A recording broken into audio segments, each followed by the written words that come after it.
नमस्कार, मैं मोनिका आर्य। नवजात शिशुओं को बचाने की मुहिम पालोना में एक बार फिर आप सभी का स्वागत करती हूँ। एक बार फिर आज हम चलेंगे उत्तर प्रदेश में, जहाँ एक ही दिन में 2 अलग-अलग जिलों में नवजात शिशुओं को त्यागने की, उनको असुरक्षित स्थानों पर छोड़ने की घटनाएँ हुई। इसकी एक घटना के बारे में हम आपको बता चुके हैं, जो कि चंदौली जिले में हुई थी और वहाँ की चाइल्ड वेलफेयर कमेटी के सदस्य धर्मेंद्र जी ने आपको उस घटना की पूरी जानकारी दी थी। आज हम उत्तर प्रदेश के दूसरे जिले बरेली में चलेंगे, जहां हमसे इस पर बात करने के लिए जुड़ रहे हैं चाइल्ड लाइन बरेली के कोऑर्डिनेटर सौरभ गंगवार जी। सौरभ जी, आप का पालोना के इस मंच पर एक बार फिर स्वागत है। आप पहले भी पालोना के नमस्कार कार्यक्रम मैडम। आ जी, चुके हैं ना। तो मैं जानना चाहूंगी सौरभ जी कि यहाँ पर जो बरेली है, यहाँ पर अक्सर इस तरह की घटनाएं होती रहती हैं, जब नवजात जी, जी। शिशुओं को असुरक्षित स्थान पर छोड़ दिया जाता है। इस बार जो घटना हुई है, ये कहाँ पर हुई है? मैम ये भोजीपुरा थाना क्षेत्र के कमुआ मकरूका गाँव है। जी, उसमें एक स्कूल है हिम्मत सिंह, उस स्कूल के पास में ही किसी ने बच्चे को कंबल लपेटकर फेंक दिया था। मतलब स्कूल के बाहर, स्कूल के पास में।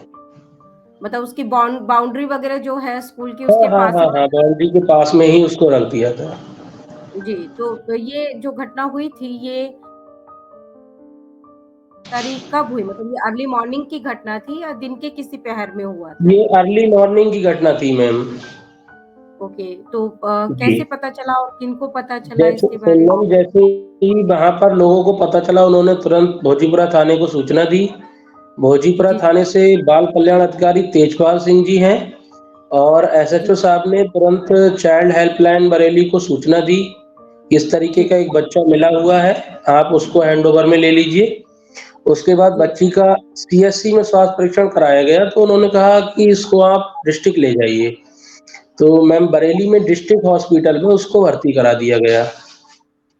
तो क्या बच्ची को किसी भी तरह का कोई मेडिकल कॉम्प्लिकेशन था? किसी तरह की चोट जी, या मैम इन्फेक्शन? उस समय तो बच्ची नॉर्मल थी, लेकिन जब जाँचें हुई तो पता चला उसको साँस लेने में प्रॉब्लम हो रही है और क्योंकि प्री मैच्योर बच्चा था, इसलिए उसके जो लंग्स हैं वो पूरी तरीके से तैयार नहीं हो पाए हैं। जी, हाँ, तो बरेली में उसकी मैम सुविधा नहीं थी, इसलिए उसको बदायूँ ट्रांसफ़र कर दिया गया है। तो अभी चाइल्ड लाइन की टीम और थाने से पुलिस, दोनों लोग बच्चे के साथ में बदायूँ में ही हैं। अच्छा। तो ऐसा लग रहा है कि जो वहाँ पर, क्योंकि अभी ठंड भी बहुत पड़ रही होगी, तो इसका भी कहीं न कहीं कुछ असर होगा बच्ची के ऊपर?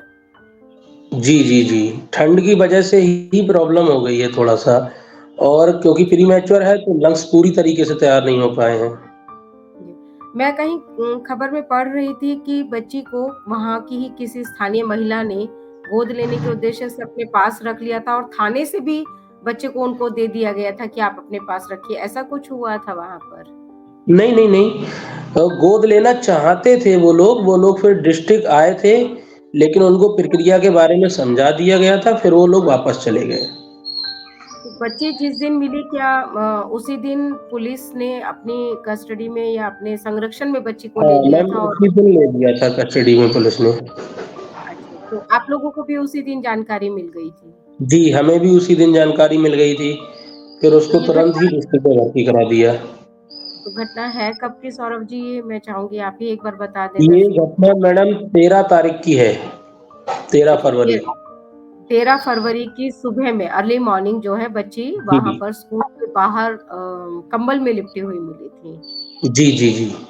तो डॉक्टर्स ने कुछ बताया कि जन्म कितने दिन पहले या कितनी देर पहले हुआ होगा हाँ, बच्ची का? डॉक्टर्स का कहना है कि वो लगभग साढ़े 7 महीने में बच्चा हुआ है, प्रीमैच्योर है और लगभग 1-2 दिन का बच्चा था।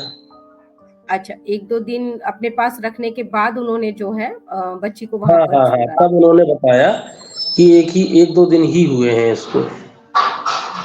लंग्स में प्रॉब्लम है, प्रीमैच्योर बच्ची है, इसके अलावा किसी और तरह की कोई और शारीरिक या कोई और नहीं मानसिक और बिल्कुल और कोई समस्या नहीं है उसको मैडम।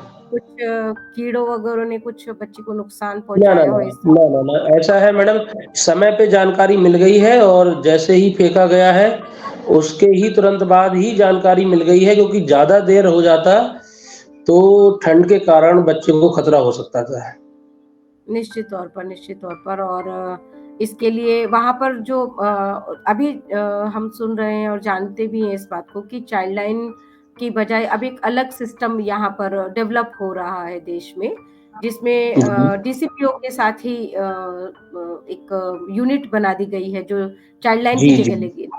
तो क्या उत्तर प्रदेश में ये फंक्शनल है, अब शुरू हो चुका है वहाँ जी, पर? मैम वर्तमान समय में हम डीसीपीयू एट चाइल्ड हेल्पलाइन के माध्यम से ही काम कर रहे हैं और मैं बरेली में प्रोजेक्ट कोऑर्डिनेटर हूँ। जिला प्रवेशन अधिकारी श्रीमती मोनिका राणा जी के निर्देशन में ही सारा कार्य चल रहा है मैडम। जी। तो मैं इस पर भी थोड़ा-सा बात करना चाहूँगी सौरभ जी, क्या जैसे आप पहले चाइल्ड लाइन में थे और अभी इस सिस्टम में आए हैं, तो क्या जी। कुछ बेसिक डिफरेंस आपको इसमें समझ में आ रहा है अभी तक? मैम डिफरेंस कार्यशैली तो वही है जी। और चूँकि अभी कोई ट्रेनिंग नहीं हुई है, तो हम जी। लोग उसी पैटर्न पे ही काम कर रहे हैं और केसेज़ भी उसी तरीके से आ रहे हैं।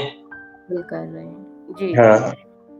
तो अब जानकारी कैसे देते हैं? जैसे पहले तो 1098 का नंबर था, सभी को उसकी जानकारी थी, लोग डायरेक्ट वहीं पर ही डायल कर देते थे। तो अब ये अभी सूचनाएँ भी किस तरह से डिस्ट्रिक्ट लेवल जी, पर अभी पहुँचती भी मैम 1098 ही नंबर लग रहा है। अच्छा, अब मतलब उत्तर 1098 प्रदेश को लखनऊ जी। में इसका कार्यालय बना दिया गया है। जी। 1098 जब भी डायल करेंगे तुरंत 1098 पे नंबर लग जाएगा और अन्यथा की स्थिति में आप 112 भी डायल कर सकते हैं और 112 पे आप बताएँगे तो वो ट्रांसफ़र कर देते हैं सूचना को। जी। इसके अलावा और कोई नंबर आप यहाँ पर बताना चाहें कि जो बरेली में लोग हैं, मान लीजिए वो बच्चे को सेफली सरेंडर करना चाहते हैं या जानकारी देना चाहते हैं किसी बच्चे से जुड़ी जी, हुई, जी। अगर 1098 मैम ऐसा कोई है तो मैं अपना पर्सनल नंबर उसमें शेयर कर सकता हूँ। जी, जी। मेरा पर्सनल वो नंबर जी, मेरा पर्सनल नंबर 639698 3270 जी, बरेली तो में मतलब किसी इस पर प्रकार से अगर ब जी। इस पर कोई भी आपको सूचना दे हाँ, सकता है हाँ, बच्चों हाँ। जी, जी, जी, जी। जी। डॉक्टर्स का क्या कहना है? बच्ची की कंडीशन कैसी है? स्टेबल है? सर्वाइव कर जाएगी बच्ची? मैम अभी तो वहाँ पे वेंटिलेटर पे है बच्ची और डॉक्टर्स का कहना है कि ठीक भी हो सकती है और वैसे चांसेस ज़्यादा है ठीक होने के।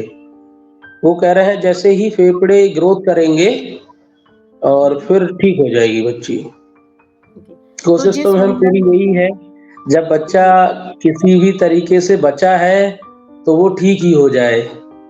निश्चित तौर पर। ये तो हम जी। सबकी इच्छा भी रहती है और दुआ भी रहती है। जिन महिला जी। ने बच्ची को वहाँ से अपने पास रखा था, क्या उन्होंने ही सबसे पहले देखा था बच्ची को वहाँ पर? मैम क्योंकि हमारे पास डायरेक्ट पुलिस से सूचना आई थी और बच्चे को लेकर फिर जल्दी में हम लोग पहले डिस्ट्रिक्ट हॉस्पिटल पहुँचे, भर्ती कराया और दूसरे जी। दिन ट्रांसफ़र हो गया है वहाँ पे बदायूँ में। तो इस चीज़ का मुझे कन्फर्मेशन नहीं है कि अ, वो बच्ची किसी महिला को मिली थी या जेंट्स को मिली थी। ओके। मतलब लेकिन ये उनका जिसको नाम मिली थी क्या वो उन्होंने आइडिया नहीं जी। जिनको मिली थी ये आइडिया नहीं है कि किन्होंने जी, सबसे जी, पहले जी। बिहेवियर की जी, भूमिका मैम। ओके। पुलिस ने इसमें क्या एक्शन लिया है? मतलब बच्ची की जानकारी आपको दी, फिर हॉस्पिटल में भी एडमिट करवाया। इसके अलावा जो हाँ, उनका लीगल एक्शन होता है, क्या कुछ लिया है जी। पुलिस ने आपको जानकारी हो तो? मैम पुलिस छानबीन में लगी हुई है और जी। अभी तक मामला बाल कल्याण समिति के समक्ष नहीं पहुँचा है क्योंकि जब बच्चा स्वस्थ हो जाएगा, तभी बाल कल्याण समिति के समक्ष प्रस्तुत किया जाएगा बच्चे को। उसके बाद बाल कल्याण समिति अग्रिम कार्रवाई उसमें करेगी। जी, तो इसमें मतलब कोई एफआईआर अभी तक पुलिस ने दर्ज नहीं नहीं, की अभी है। एफआईआर हुई नहीं है, लेकिन उम्मीद है कि एफआईआर होगी। तो सौरभ जी, मैं आपको बताना भी चाहूँगी और मैं चाहूँगी कि आपके ज़रिए ये बात चाइल्ड वेलफेयर कमिटी तक पहुँचे और उनसे जी, जी, जी, वहाँ जो निश्चित। लोकल थाना है उनको बताएँ कि जब भी कोई बच्चा इस कंडीशन में मिलता है तो पुलिस की ये पहली रिस्पॉन्सिबिलिटी है कि बच्चा हॉस्पिटल में एडमिट उसको करवा दिया जाए जितनी जल्दी हो सके और उसके बाद वो एफआईआर ज़रूर दर्ज करे। इसके लिए उनको किसी के निर्देश या आदेश की ज़रूरत नहीं है। अगर बच्चा जी, जीवित मिल रहा है तो आईपीसी 317 और जेजे एक्ट के सेक्शन 75 के तहत वो केस दर्ज करे, क्योंकि बच्चे को जहाँ छोड़ा गया है, अगर उस बच्चे को वहाँ से ना उठाया जाए तो वही जगह उसके लिए कब्र बन सकती है, उसकी वहीं पर मौत हो सकती है। तो जी, इनको जी। बहुत सीरियसली लेने की ज़रूरत है। अटेम्प्ट टू मर्डर की श्रेणी का ये अपराध है, अगर नवजात शिशु के साथ हो रहा है तो। और आप क्योंकि बहुत एक्टिव हैं, आपकी टीम वहाँ बहुत एक्टिव है, तो हम चाहेंगे कि लीगली भी वहाँ पर जो है ये डॉक्यूमेंटेशन हो इन बच्चों का, ये दर्ज हो जी, जी, पुलिस के निश्चित में। रजिस्टर, ताकि वो जी, एनसीआर निश्चित। डेटा में भी आ सके। ओके और मैम। और जानकारी आप देना चाहें सौरभ जी इस केस के संदर्भ में कोई और? मैं थोड़ा-सा बस यही कहना चाहता हूँ जी। क्योंकि लोग इस तरीके से बच्चों को फेंक देते हैं, उनको जानकारी नहीं है या फिर वो जानकारी से हट रहे हैं, बच रहे हैं, उस चीज़ को सुनना नहीं चाह रहे हैं क्योंकि प्रचार-प्रसार तो सरकार के माध्यम से बहुत हो रहा है। और जी। बरेली में भी इस तरीके से पालना बना हुआ है, डिस्ट्रिक्ट हॉस्पिटल में एक पालना बना हुआ है। उसमें आप सूचना दे सकते हैं, उसमें बच्चे को छोड़ सकते हैं अगर आप चाह रहे हैं कि भई मैं बच्चा नहीं पाल पाऊँगा, तो आप बच्चे को उसमें छोड़ सकते हैं। अन्यथा की स्थिति में आप 109-8 पे भी सूचना दे सकते हैं, उनका नाम तो गोपनीय वैसे ही रखा जाता है। लेकिन बिल्कुल। किसी बच्चे को इस तरीके से ना फेंके, जो उसकी जान का खतरा हो ज़िंदगी जाए की उसे। जी, जी, बिल्कुल, निश्चित रूप ये आपने बहुत अच्छी जानकारी दी है कि वहाँ पर जिला अस्पताल जो है बरेली में, वहाँ पर पालना इस तरह से लगाया हुआ है और अगर कोई भी व्यक्ति अ, बरेली में है और अपने बच्चे को पालने में सक्षम नहीं है, पालना नहीं चाहता है, तो वो उस क्रैडल में लाकर बच्चे को सुरक्षित छोड़ सकता है, वहाँ कोई सीसीटीवी नहीं होता है, आपकी जी। पहचान कभी में उजागर नहीं होती है, इसलिए आपको ज़रा भी डरने की या हिचकिचाने की ज़रूरत नहीं है। बच्चों की ज़िंदगी से ना खेलें, पालोना बार-बार ये अपील कर रहा है। एक तरफ आप बच्चे की ज़िंदगी को खतरे में डालते हैं और दूसरी जी। तरफ आप अपने आप को भी खतरे में डालते हैं। क्योंकि जिस दिन आप पुलिस के हत्थे चढ़ जाएँगे, उस दिन आप तो फिर अंदर चले जाएँगे 10 साल के लिए कम से कम। तो इसलिए इस तरह के अपराध को अंजाम ना दें, यही अपील हम करते हैं आपसे। समझदारी से निर्णय लें, समझदारी से बच्चे को सीडब्ल्यूसी के सामने या तो प्रस्तुत कर दें, उनको सौंप दें या फिर जैसा सौरभ जी ने अभी आपको कहा कि क्रैडल में रख दें। सौरभ जी, मैं बहुत-बहुत धन्यवाद आपको कहना चाहूँगी, ये सारी जानकारी और ख़ासकर वो पालने वाली जानकारी हमसे और जी। हमारे दर्शकों से भी शेयर करने के लिए। नमस्कार। Thank you. ओके।